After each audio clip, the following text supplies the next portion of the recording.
Sambineen sufuute malee ilmoo namaan fuuneeti. Ragardaati turte. Maali ilmoon akkasii jalloon? Weeraroo. Qaata gartee ati wayi hordoftoonni kun qaata bari ati waanta namni qaamaan nu dhiyaatu.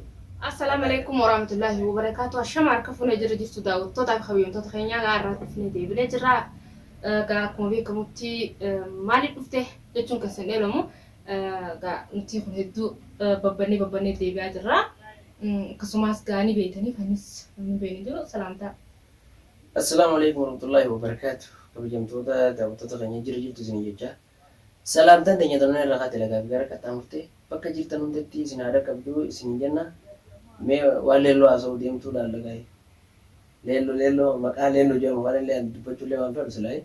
Akkasii daawwattoota keenyaa irraa dhufnee deebinee jirra. Viidiyoo kalee takka yoo agartan taate jaartiin isaa jechuudha. Jaartiin fannis dhuftee mana hiyyattillee hedduu rabshaarra uumte. Jaarsi kiyya bakka jiru baasii jettee hedduun akkaatee bakka asii wal finnee wal girgireessinee naaf iseeni. Waan akkasii isin jagaarraan taasisaniin isatti himuudhaaf kan hin dhufu ta'a. Akkas beeytee jaartiin dandeenye beeytaa? Kalee dhufteeti egaa viidiyoo isin gadhiiftullee arguun ooltu. Viidiyoo reefuu akka tasaan maal laaleen heddullee shamarran jiru beeti. Bakka dalagaatiin ture. Akkasii Maal sin jette? laaltee nagarreeti viidiyoo Laalee sirriitti ilaalee addan baafanne mata duree laaleetuma akka yaa'ii taatiin mana arge. Dhuftee Garuu waan isin balleessisan hangadu maal lannama hangadu maal laaleetu beetee adda baafata. Maaltu keessatti uumamee ni beeyta an jechuun hedduu nama kabajaa hedduu namaas jaaladha. Immoo garuu isin dhufteeti araantan isii tana an dhalaadhaa isin dhaladha garuu ifirraa dhorkus hin dadhabne. Maaliif ani gama kiyyaan maali nama tokko kanii gartee ulfaa yoon harkatti ilaadhe kabajaa. Naa kabajaa firaa fuudhu yoon kan isii harkatti ilaadhu ta'e jechuudha. Garuu anammallee isii harkatti ilaanne dhuftee na utaaltee mana irratti na bubbuttee jechuudha. Girii meeqanarra buuftee kutte. Intalti ati ulaa maarraa banta? ani si ta'uun beene kayanii ollaan bira dhufaa mana keessa beekte ani gaa akkas jeetumarraa banee gisee dhufu haa ijaarsa fideetteen kan gubbaa dhaabbattuun arge. Maalitiin dabalee Maal si dawwala gaan tara takka dawwaleetumaan bilbila kee akka waan cufaa jiru na fakkaate. Boodarra akkasii jaartiin ta'e waa jaartii miti rabbi jee san bineensa fuute malee ilmoo namaan fuuneeti. Ragardaati turte. Maali ilmoon akkasii jalloon? Weeraroo. Qaata gartee ati wayi hordoftoonni kun qaata bari ati waanta namni qaamaan nu dhiyaatu. Har'a agarta asii ammaa miti jee takka ture qaata yaa'itti jiru. Egaa filaa goonee asii yaa'ii si yoo maddaanuu dhabde.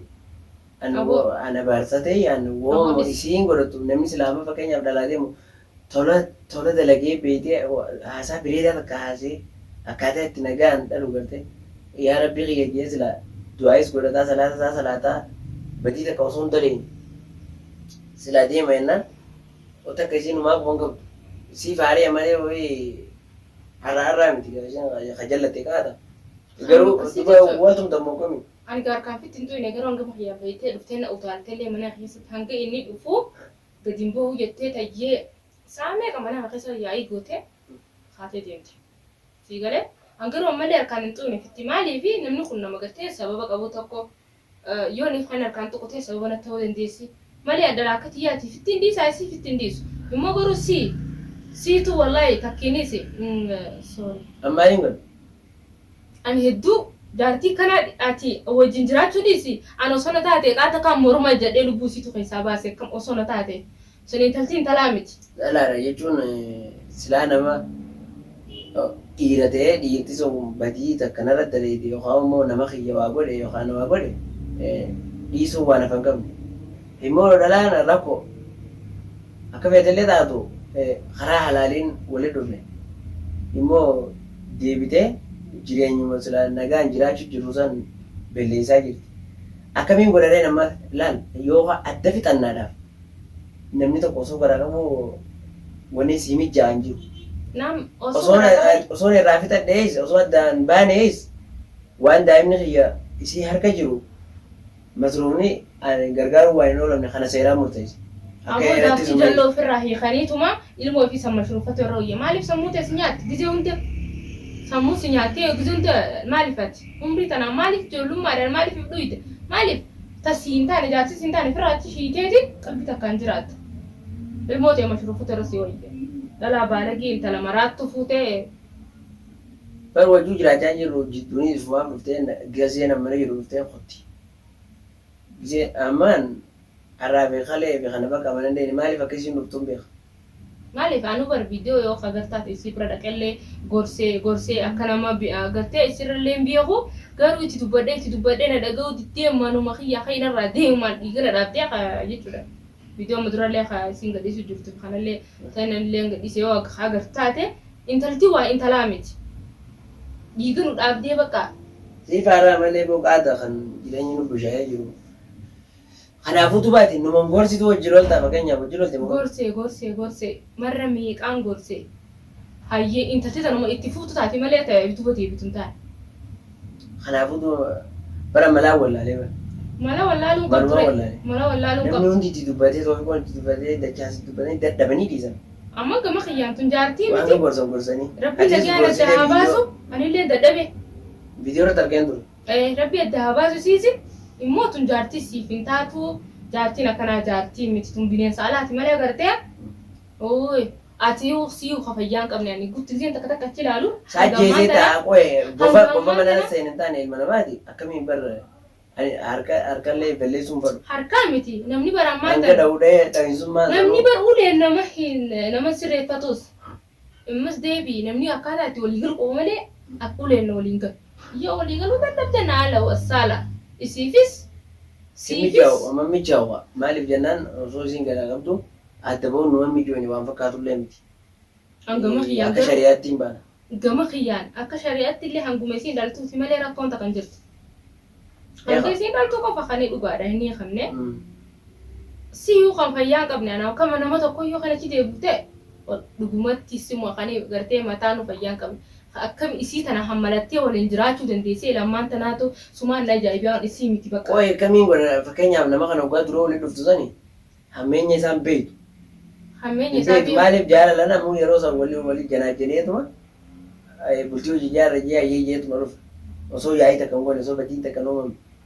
Namni akkuma gisee dura walii dhufuu sana akkasuma yaada malee garuu waan akkanaa kanaa hojjetama wanni jiru nu keessa hin dhufne eeguma dhufee agarre. Eeguma dhufeen arge. Eegi dhufe agartuus kan Ji'a torba turre bara. dura barnamni Ji'a shan turre bara. Ji'a moo shan. wanta Osoo akkasii hammeenyaan arginu. wanta akkasiif immoo namni gartee gisee dura walii dhufu amala walii gartee amalli xiyya kana jaartite itti himatu. Isinis amala isis itti himatu. Yoo amalli keessan lameen ka waliin galu taate hoggusuma addaa fuu dandeessan bara. Eegaman. Namni jaalalaan na qabe jee gagim. Jaalalaalee waan hin taane hundatti. Maal jechuudha? Dhaluma biyya tanaatu tani amanamtu jirtu hin beekne. Osoo jaarsa qabdu jaarsa namaa jaallatti. Tan qabne ni hin qabne yoo beekne. Tan qabne ni hin qabne yoo dhugaadha. Immoo garuu haa amma bakka takka tanis hin jiru. Jaartii ta'e gaafa dura amala kee itti himattee amala walii eegee walitti himatan booda akkasii namni kun osoo bar namni jaalala osoo hin taane bultii eega jaan bultiin tun waan laafee miti. Gartee bultiin ataarraan tana gartee biyya irraa jajjaaranii ganama diiganii gisee gala biraatee mana sirrii diiganii biraatee manii miti. Ta ganama jaaranii galgala diigan jechuudha. Saniifuu namni ganama walii gal mana kana lakki ammumaan tana keessa tatteenyaa galgalanii diinaa kajettanii itti walii galtan taate jechuudha akkasi.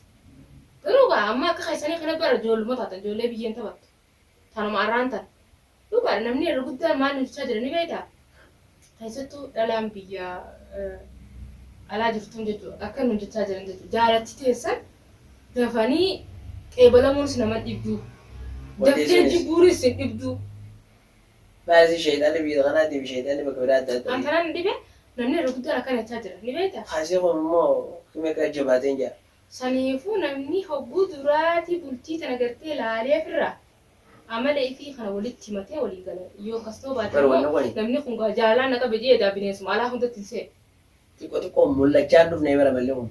Mul'achaa xiqqoo hin dhufne. Amalli gaaraa bara. Silaa namni amala qabu yoo hangam dhoofatee xiqqoo mul'achaa deemu.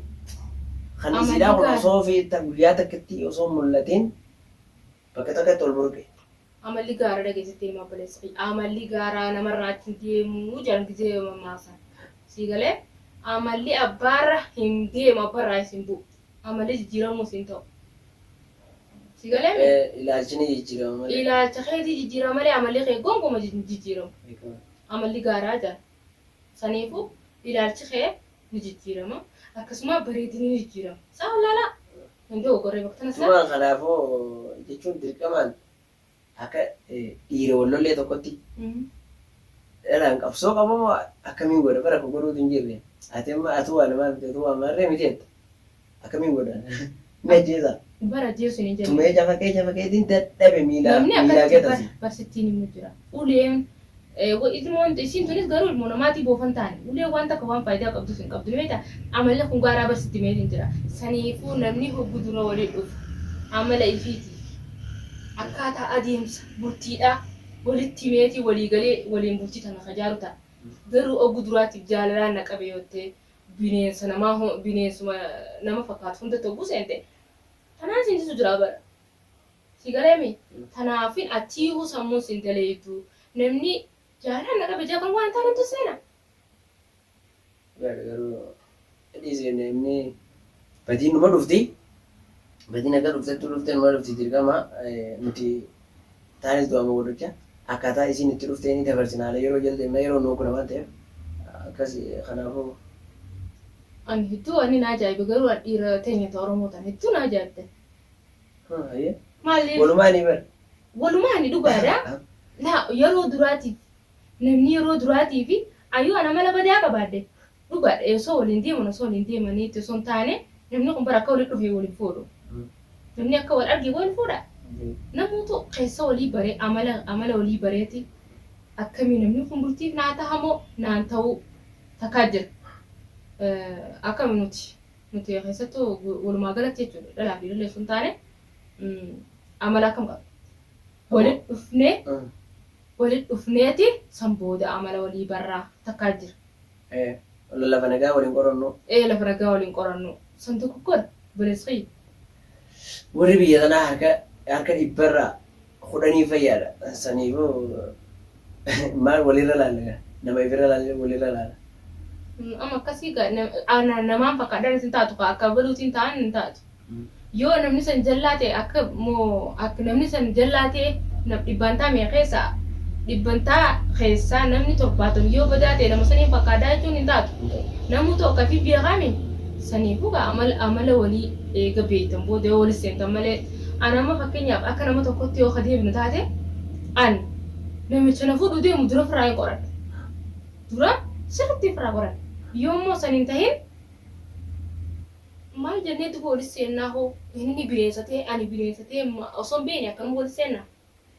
Namatti garuu hin ta'u Ni ulfaata. Qorannaan wal baruun amala walii wal gaafachuun heerumaa fi seera keessas maaliiti?